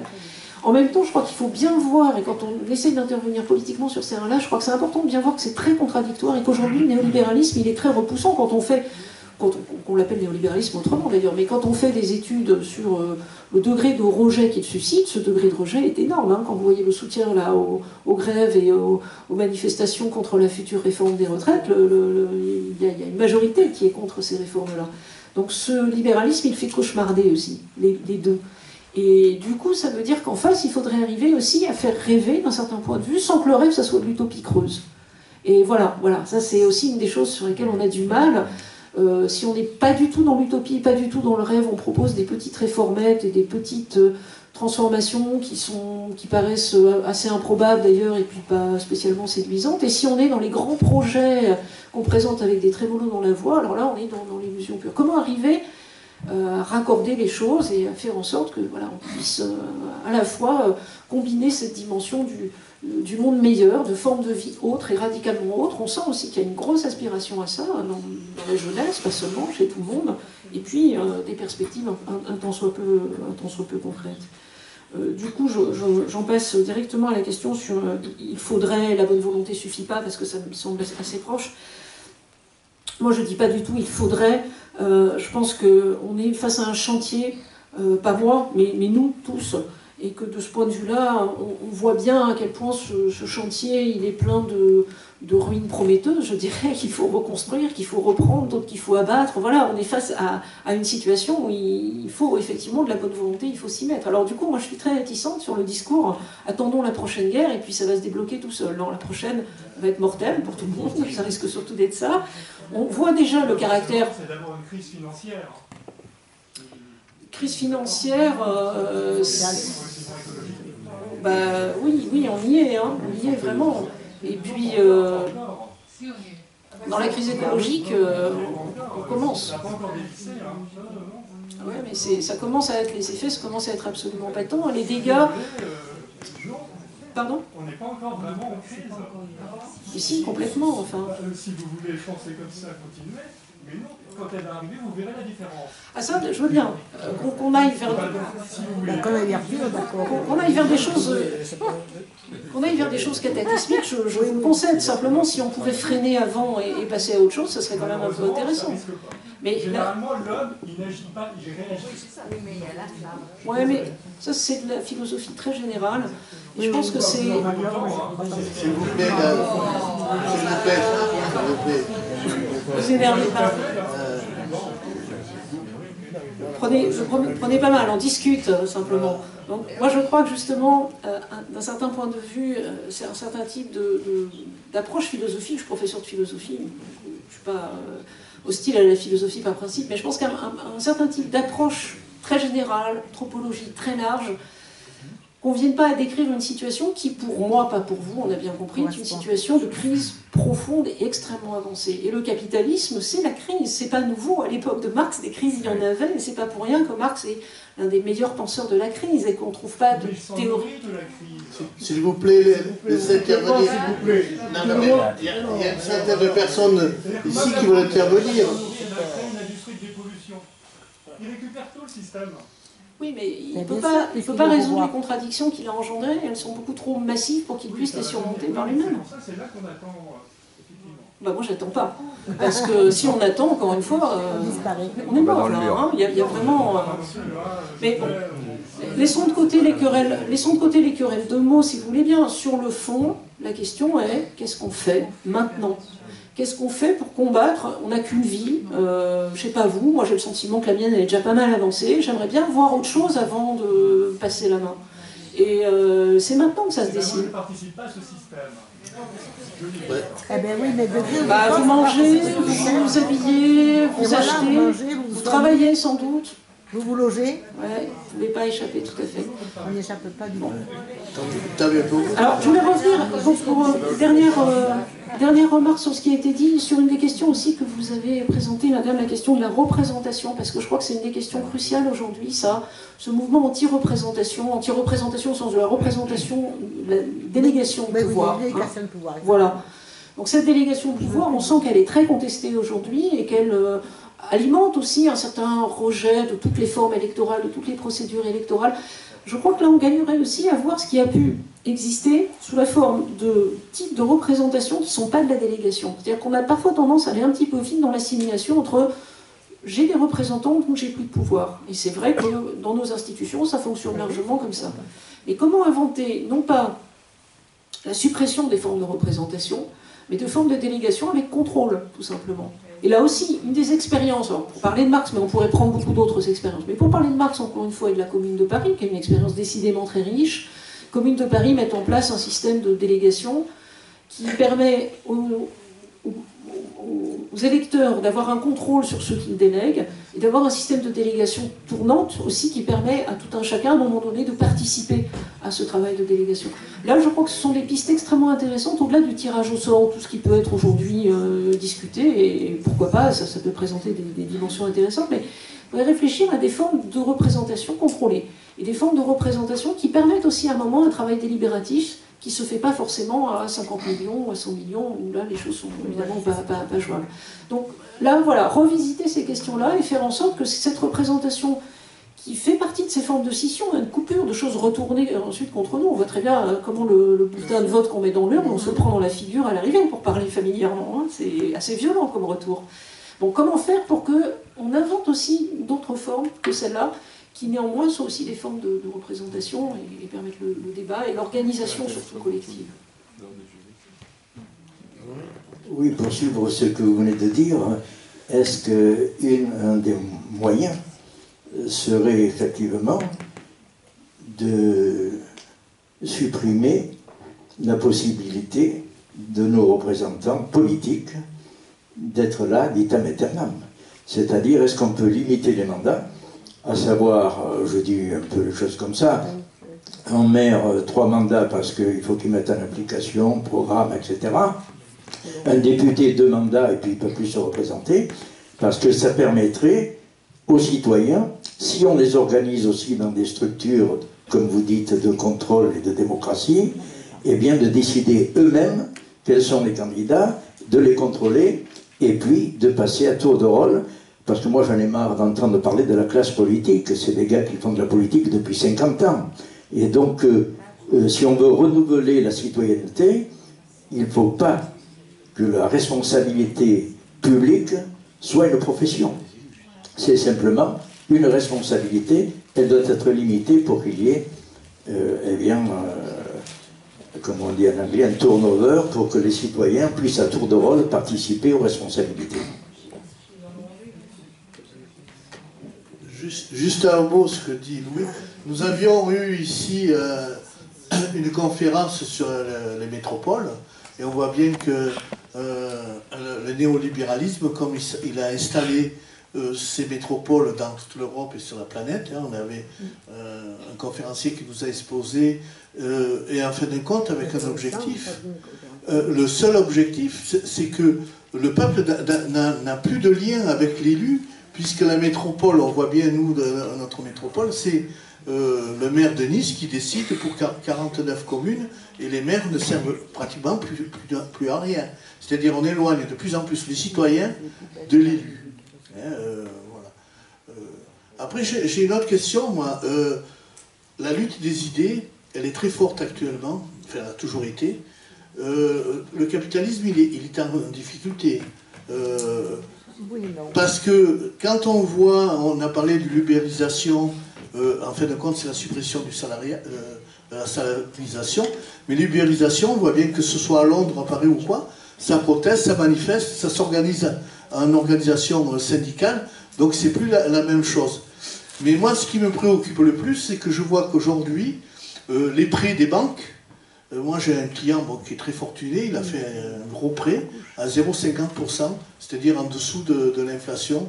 Donc, et la plupart des gens aujourd'hui craignent une crise financière importante, parce que la bulle elle est très très importante, notamment aux États-Unis avec les prêts auprès des étudiants qui ne peuvent rembourser. Et enfin, tout ce qu'on connaît, je veux dire, donc il y a une situation très très critique, et c'est une des raisons, à mon avis, sur la planète, de voir comment on met des régimes durs, dictatoriaux, des coups d'État, avec la fermeté, parce que quand on regarde les forces de l'ordre sur la planète, pas seulement contre les gilets jaunes, mais de partout, il y a le même spectacle, triste, le même spectacle, et on voit, on veut mettre au pli le peuple qui bouge de plus en plus et qui a des difficultés à s'organiser. Mais qui n'a pas pris un taxi Uber ici dans cette salle? Moi. Bravo. Non mais voilà, je veux dire. Ah bon? Dis donc.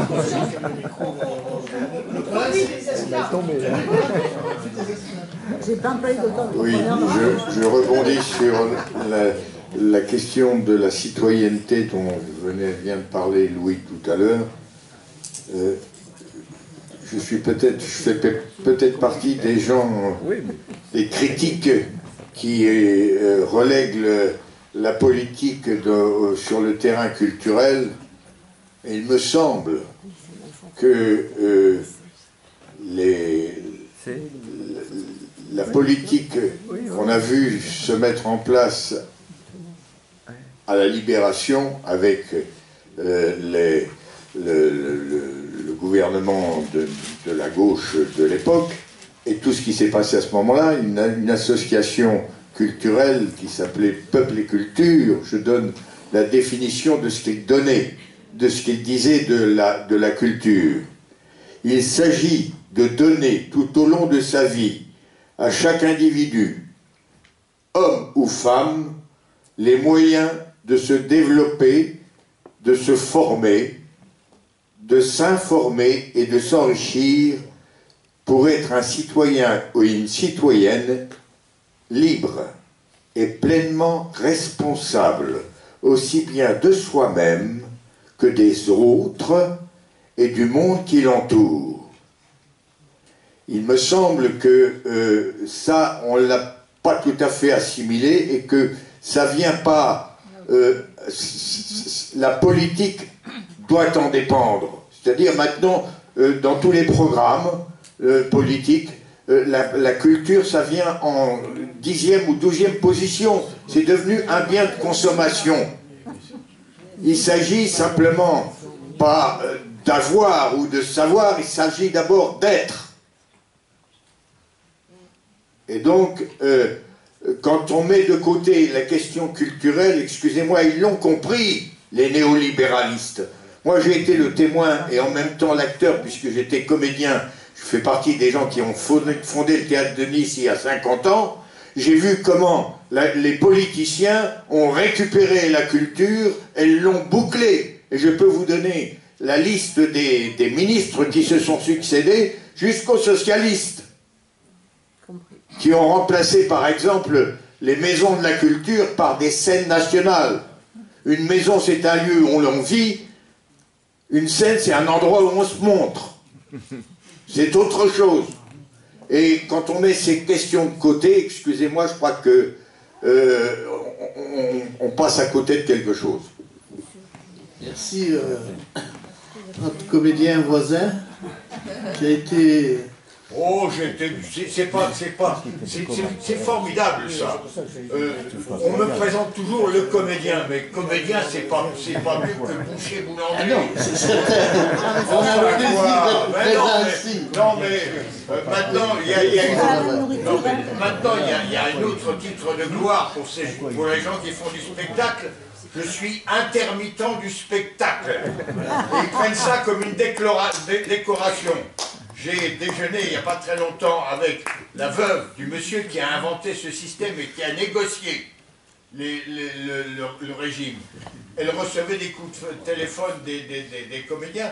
Je voudrais voir monsieur Sandré parce que je voudrais être intermittent du spectacle. Elle répondait, ah bon? Vous voulez être chômeur? Eh oui. Il ne faut pas commenter les intervenants. Ouais.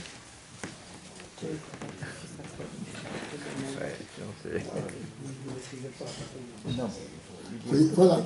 Il me semble que le néolibéralisme anime un peu toute sa force à travers la démission de la masse populaire et du prolétariat, qui est une certaine démission, qui ont peur, parce que le néolibéralisme s'arrange à ce que les populations puissent avoir une peur totale, peur de parler, peur de penser, peur de manifester, peur de se rencontrer, justement, ce qui lui mettrait en difficulté.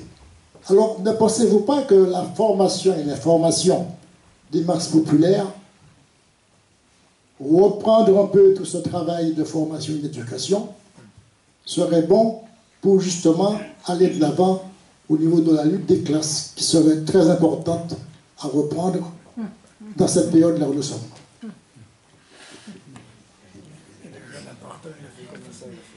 D'autres intervenants?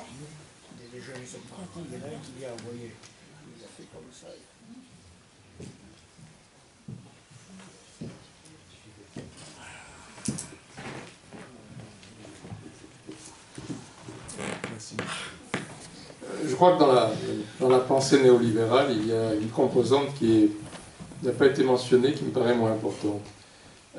Il y a une grande différence entre ce que la pensée néolibérale accorde au social et à l'économique, qu'il met bien de côté et qu'il bloque, parce qu'il y a une logique du système qui l'impose, et puis tout le sociétal, sur lequel il lâche souvent beaucoup de choses.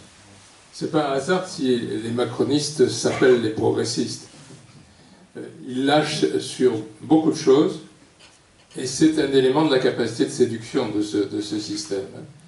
D'abord, ils ne demandent pas grand-chose aux citoyens, plutôt rien, surtout rien, ce qui est différent de forces révolutionnaires qui exigent beaucoup de l'individu, et qui exigera beaucoup demain si on veut transformer la réalité sociale. Cette capacité de ne rien demander, débrouillez-vous, c'est un élément de séduction déjà.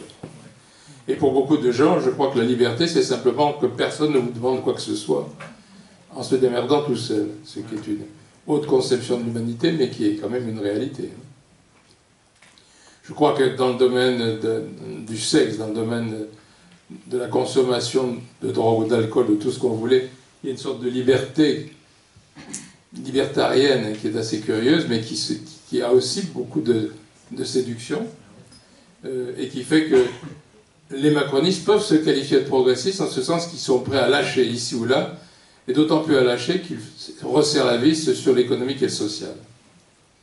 Parce qu'on voit très bien comment c'est une véritable citadelle, ce pouvoir, quand il y a de la moindre revendication économique et sociale, et comme il y a une sorte de lâchage, voire d'avant-gardisme, de pseudo-avant-gardisme qui fonctionne lorsqu'il s'agit de tout le reste.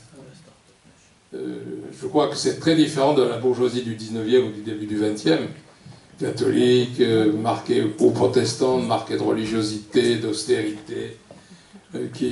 Aujourd'hui, tout ça, c'est fini, c'est lâché.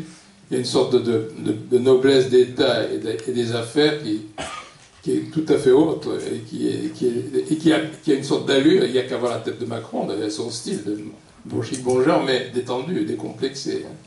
Très différent des austères hommes d'affaires ou politiciens du début de la Troisième, par exemple. Pour s'apercevoir que finalement, il y a cette prise en compte sur laquelle il faudrait travailler de tout ce que le régime est prêt à lâcher. Regardez ce culte de Veil, de Simone Veil, qui a été développé, qui est rappelé en permanence. Depuis la Libération, il y a un certain nombre de mouvements progressistes qui avaient été créés, qui ont été bloqués pendant des décennies, et puis à un moment donné, on a dit non, maintenant on va lâcher sur un certain nombre de choses très importantes, mais pas économiques et sociales. Et je crois qu'on n'a pas beaucoup travaillé sur ce secteur. C'est aussi un élément, me semble-t-il, de prise en charge qui nous manque. De même, je suis juriste, qu'il est très difficile d'avancer dans le milieu progressiste sur les problèmes juridiques. Pourtant, il me semble important, pas seulement au niveau constitutionnel, dans le domaine judiciaire, dans le domaine de d'autres sortes, mais pour faire avancer le mouvement progressiste sur ces terrains-là, qui semble être une spécialité ésotérique, c'est pas facile.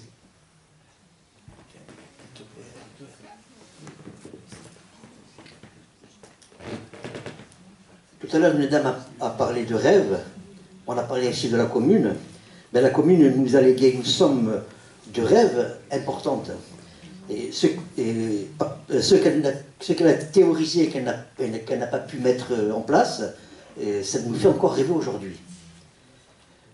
Et ce, malgré la diversité idéologique, la diversité des idées.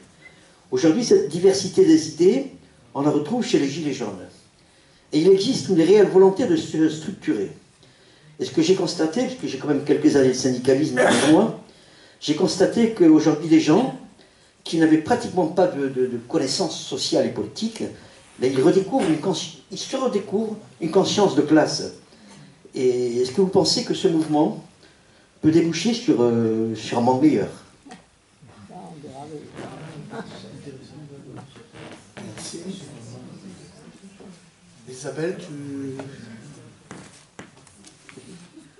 quelques remarques, comme tout à l'heure, hein, je ne vais pas tenter de répondre à l'ensemble de vos questions ou vos interventions. Alors peut-être en commençant par là sur la question de la réforme du personnel politique, limiter le nombre de mandats, etc. Oui, bien sûr, tout ça est à explorer. Et en même temps, on voit bien aussi à quel point ça peut être encore insuffisant par rapport aux transformations qu'il faut apporter bien plus globalement et bien plus radicalement. Mais bien sûr, ça fait aussi partie de ce dévoiement de la démocratie que d'avoir une professionnalisation et une exclusion de ce terrain politique pour d'autres qui n'y accèdent pas et qui considèrent que ça ne les concerne pas. La montée de l'abstention est un vrai problème et qui reflète aussi cette professionnalisation de l'autre côté. Donc effectivement, des questions importantes là, et des questions qu'il faut arriver à intégrer, qu'il faudrait que nous arrivions à intégrer dans un ensemble plus vaste aussi de revendications coordonnées. Mais tout à fait d'accord avec vous là-dessus. Concernant la culture, puisque les questions ont porté à plusieurs reprises autour de ce sujet-là, oui, bien évidemment, je crois que c'est une question tout à fait centrale. Je citais Gramsci pour parler un peu de ça, mais évidemment ça ne suffit pas de citer Gramsci et de mentionner simplement ce petit texte, mais je crois que la question de la culture, c'est c'est beaucoup de questions en même temps, en fait. C'est la question du statut des gens qui travaillent dans ce secteur-là, d'une part. C'est la question de ce type de représentation qu'est la culture aussi, de ce que ça nous donne à voir, de ce que ça nous donne à penser, de ce que ça nous donne à créer, des formes de participation aussi qu'on peut avoir les uns et les autres à ce travail de création, à ce travail de diffusion des idées, des œuvres, de l'art, etc. Donc, toutes ces dimensions-là ont pu historiquement aussi donner lieu parfois à des moments assez exceptionnels où justement le mouvement ouvrier organisé dans ce pays, par exemple, a été capable de faire avancer la mise en place de théâtres, d'universités populaires, de formes de très haute culture en même temps avec un niveau important de diffusion populaire. Tout ça, c'est une histoire à ne pas oublier. Ça fait partie, donc je pense en particulier à ce qu'a fait le Parti communiste en la matière, qui est extrêmement précieux et qui a été vraiment un moment tout à fait exceptionnel à partir de la libération et après. Et la question pour nous aujourd'hui, c'est comment renouveler aussi ces formes-là d'intervention culturelle, comment faire pour qu'on puisse s'emparer plus largement encore peut-être de ces questions-là, et comment considérer que la culture n'est pas un à côté des choses politiques, mais en fait aussi pleinement partie. Quand on voit ce qui peut aujourd'hui se peindre, s'écrire, se jouer au théâtre, il y a certes une culture marchandisée, il y a une culture qui est entièrement annexée par le capitalisme, mais il y a aussi une culture qui se bat contre ça, et qui, dans les œuvres elles-mêmes, se bat contre ce monde-là, et produit des choses extrêmement intéressantes, extrêmement fortes, qui font partie aussi de ces capacités, de ces puissances. À nous, hein. Elle s'adresse. Ouais, alors après, ça suffit pas, bien sûr, mais ces choses-là ont le mérite d'exister, et c'est un travail commun aussi de relancer cet effort-là. Je ne fais pas comme ça, mais je crois, juste pour dire que ça me paraît très important et très central, et du coup, quand on abordait tout à l'heure, il me semble aussi dans la foulée, les questions de formation, moi j'ai un peu de mal avec... Tout à fait d'accord avec ça, la formation, diffuser la culture, les idées, je suis prof, j'adhère complètement à ça, d'accord, très bien. Mais je pense qu'il y a aussi à renouveler profondément l'idée que la formation, c'est quelque chose qui va du haut vers le bas, et que la tâche de formation dans des organisations politiques ou syndicales ou associatives, c'est de fournir déjà quelque chose qui est déjà là. Je pense que les perspectives aujourd'hui, c'est aussi d'échanger davantage et de prendre en compte de tout ce qui se pense d'extrêmement intelligent, d'extrêmement novateur aussi, du côté de gens qui d'habitude ne pensent pas. Donc vous parliez des Gilets jaunes par exemple, du côté d'autres formes de mobilisation, beaucoup de gens réfléchissent bien, se posent des questions et ont apporté énormément de choses. Comment trouver des lieux où tout cela puisse être rassemblé sans qu'il y ait des professeurs, très bien les profs, mais enfin il n'y a pas lieu d'avoir toujours ce type de verticalité partout. Comment organiser aussi à un moment donné des échanges qui fassent la place à cette capacité d'invention individuelle et collective qu'on peut trouver justement dans les formes d'auto-organisation, dans les coopératives, dans les lieux de culture autogérés, dans les quartiers populaires, etc. Sans se restreindre à l'idée qu'il y a des gens qui n'ont pas de formation et que du coup ils ne sont pas au niveau, qu'il y a des gens qui ont une formation et qui pourraient leur donner, ou qui ont la qualification pour leur donner la formation. Je crois que ce schéma-là, et justement c'est ce que dit très bien Gramsci, ce schéma-là vertical ne fonctionne pas, il fait envie à personne non plus. Donc là, il y a vraiment des choses à faire. Et puis être capable, quand on sait des choses, de mesurer tout ce qu'on ne sait pas. Et de se mettre aussi un peu à l'école des gens qui, eux, inventent, produisent autrement qu'on peut le faire quand on a appris, lu des livres. Voilà, c'est aussi mesurer à un moment donné les limites de cette connaissance livresque ou académique. Donc là aussi, il y a quelque chose de très important, je vois dans le débat contemporain, un regard d'intérêt pour un questionnement, mais qui met en place des grandes figures savantes d'un côté, le livre porte un peu là-dessus, des gens qui interviennent dans le débat public de façon intéressante, mais en position de savants, et en face des gens auxquels on explique des choses, et qui ne sont pas forcément en mesure, auxquels on ne propose pas forcément de s'emparer de ces choses-là. C'est ce schéma-là, à mon avis, qu'il faut transformer. Et si on se réapproprie des choses, se réapproprier le savoir, se réapproprier la culture, se réapproprier de façon active, ça fait partie des scissions à surmonter. C'est du travail politique aussi, il me semble. Micro. Pardon. Et juste un dernier mot sur les critiques d'un libéralisme qui joue sur le terrain sociétal et pas social. Moi, je ne suis pas trop convaincue par cette distinction, et j'entends bien ce que vous dites, je comprends tout à fait votre point de vue, mais je crois que justement, on se retrouve aussi très vite, quand on dit cela, sur le terrain de ces critiques, un peu datées maintenant peut-être, je ne sais pas, mais en tout cas nombreuses, de la consommation, de l'égoïsme, du narcissisme individualiste, ce genre de choses qui a eu pas mal de succès à un moment donné, et où il a s'agi d'opposer d'un côté des gens qui seraient de purs consommateurs, et encore une fois, de l'autre côté, une vision plus traditionnelle. Je crois qu'il faut aussi arriver à un moment donné à dépasser un peu ça, parce que je suis tout à fait d'accord avec vous quand vous dites que je ne vais pas le dire avec vos mots à vous, mais avec les miens, j'ai cru entendre ça, que le néolibéralisme est capable de dévoyer aussi des aspirations individuelles. Et cette capacité à dévoyer, il faudrait aussi, à un moment donné, en face, être capable de riposter à cela et de prendre en compte ces aspirations individuelles pour ce qu'elles sont. Elles sont très fortes, elles sont très présentes aujourd'hui. Vous parliez du temps libre aussi, de l'aspiration à développer ses propres capacités. Ça fait aussi pleinement partie d'un projet politique qui est un projet qui doit à un moment donné nous libérer de cette exploitation folle du travail et de ce temps de vie consacré à s'épuiser et à produire des richesses pour d'autres. Donc ces questions-là, elles sont au cœur d'un projet de société, mais elles sont au cœur aussi des mobilisations aujourd'hui. Et je crois que le néolibéralisme patine un peu aussi maintenant aujourd'hui sur cette idée qu'il va lâcher du lest d'un côté et ça suffira à séduire. Je crois que c'est pas le cas. Alors ça crée du clivage, ça crée... les dirigeants néolibéraux aiment bien créer des fronts de conflictualité ailleurs que là où on pourrait venir les chercher sérieusement, oui, mais en même temps, je craindrais un peu, par exemple, que les questions féministes, on les mette du côté du sociétal, alors que à mon sens, pas du tout, même si ça fait aussi partie de cette dimension-là. Donc voilà, ce clivage me paraît éventuellement un peu problématique, même si, encore une fois, j'entends bien votre propos.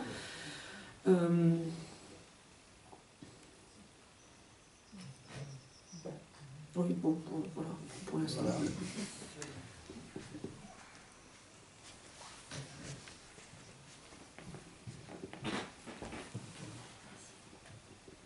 Bonsoir et merci beaucoup pour votre conférence.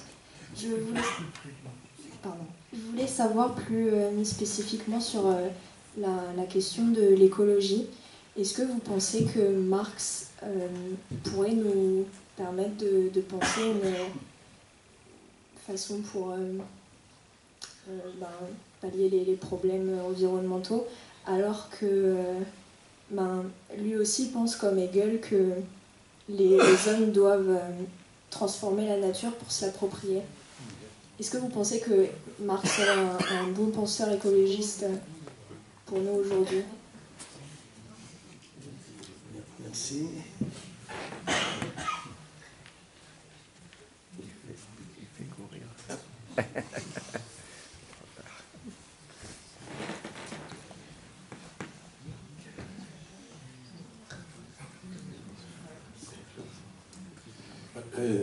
Moi, je voudrais faire un exemple très concret.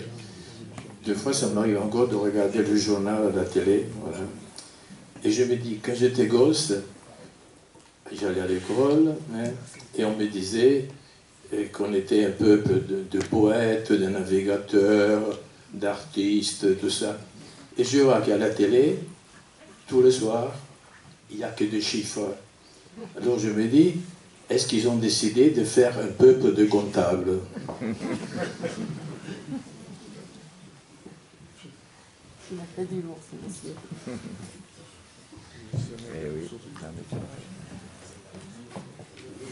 C'est à propos de la formation qui ne doit pas toujours descendre, et puis les idées que peuvent avoir les gens, justement, qui ne sont pas engagés. On était en train d'essayer de construire sur Nice une liste pour les municipales avec des citoyens et des politiques et syndicalistes de gauche, et de co-construire un programme, c'est-à-dire qu'on a eu des grandes lignes, puisque des listes ont existé déjà auparavant, et de faire des assemblées citoyennes en discutant sur un thème, et non seulement en prenant des idées qui paraîtraient intéressante à l'ensemble, mais en proposant aux personnes présentes, celles qui souhaitent venir sur la liste. On a renoncé à l'histoire de tirage au sort dans toute la liste électorale, parce qu'on pourrait se trouver avec du monde tout à fait en opposition avec ce qu'on souhaite. Mais au moment, alors je ne sais pas si ça va marcher, pas marcher.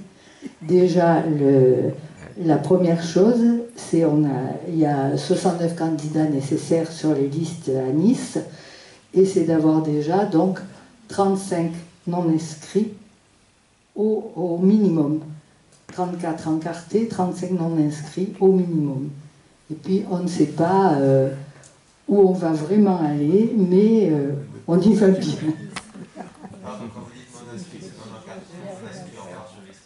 Alors, s'ils ne sont pas inscrits sur la liste électorale, ils ne pourront pas voter. C'est non encarté. Non engagé dans un parti politique. Juste, j'ai eu des échos, il y avait pas mal de gilets jaunes qui ont participé à ces différentes réunions. Je rappelle que les Amis de la Liberté, on participe à l'éducation populaire, à l'échange des idées, c'est ce que nous faisons ce soir, pour avancer, et vous voyez la nécessité de notre association. Je crois sur la question, la réponse à la jeune fille sur Marx, qui à mon avis est écologiste. Alors c'est une vaste question, mais oui, il y a des pistes intéressantes chez Marx, sachant que son époque n'est pas la nôtre, donc le degré de dégradation de la nature n'est pas le nôtre, et néanmoins il était extrêmement préoccupé par, alors, entre autres questions très concrètes, la dégradation des sols liée à l'utilisation des engrais chimiques. Donc ça se fait déjà à son époque. Et plus généralement, Marx en vient à dire que le capitalisme détruit la nature, et dans une phrase assez célèbre du Capital, dit que le capitalisme détruit toute chose, notamment le travailleur et la terre. Donc ces préoccupations écologiques, elles sont bien là. Et il a l'idée que ce capitalisme va continuer à dégrader et va accélérer bien sûr la dégradation de cette nature. Alors après, vous mentionnez une chose, et c'est vrai que c'est important de voir ces deux aspects-là, c'est que d'un côté, on a ces préoccupations écologiques, préécologiques de Marx, qui ont été travaillées par certains auteurs, si ça vous intéresse, un auteur américain en particulier, Foster, a beaucoup travaillé sur Marx écologiste. Donc lui développe vraiment cette thèse d'un Marx penseur écologiste, véritablement. Et en face de cela, il y a l'idée du travail comme étant fondamentalement la définition de l'être humain, la capacité, alors pas à maîtriser la nature, mais à la transformer, oui, tout à fait d'accord avec vous. Du coup, la question pour Marx, c'est comment transformer la nature en se pensant comme un élément de ce monde naturel dans lequel nous sommes. C'est-à-dire que la nature transforme la nature elle-même. La nature est le lieu même d'une transformation incessante où tous les éléments naturels se co-transforment les uns les autres. L'idée de Marx, et il élabore à travers la notion de métabolisme dans le Capital, c'est que nous sommes un élément de cette nature, certes un peu particulier, mais la transformation ne met pas face à face l'homme qui travaillerait et une nature qui serait une chose absolument distincte, c'est un tout.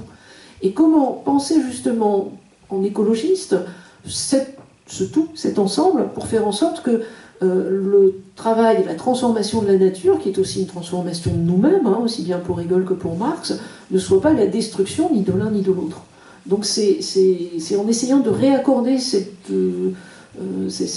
double aspect, disons, de transformation de la nature et puis des risques environnementaux, plus que des risques, des dégâts environnementaux du capitalisme, qu'on peut aborder cette question de savoir comment nous, êtres humains, nous pouvons penser à un mode de développement écologique, et il y a des pistes, énormément de pistes actuellement là-dessus, un mode de développement qui non seulement ne détruit pas la nature, mais la protège et permet son renouvellement. Donc ça, ces pistes-là me paraissent très intéressantes, et dans l'affiliation d'un certain marxisme. Je vous conseille, si cela vous intéresse, les travaux remarquables de Daniel Tanuro là-dessus. Dénonciation du soi-disant capitalisme vert. Donc vous avez un petit livre à la découverte, petit parce qu'il est sorti en poche, mais un grand livre, de Daniel Tanuro, sorti à la découverte sur cette question-là, de contestation de l'idée même de capitalisme vert. Et Daniel Tanuro travaille sur la question des perspectives de développement écologique de manière remarquable, très, très actuelle.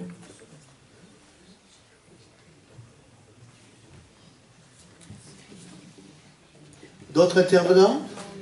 Monsieur? Si vous le souhaitez, ce sera la dernière intervention parce que...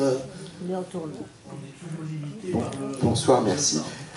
En écoutant plusieurs questions et plusieurs de vos réponses, j'ai pensé à la Convention citoyenne pour le climat,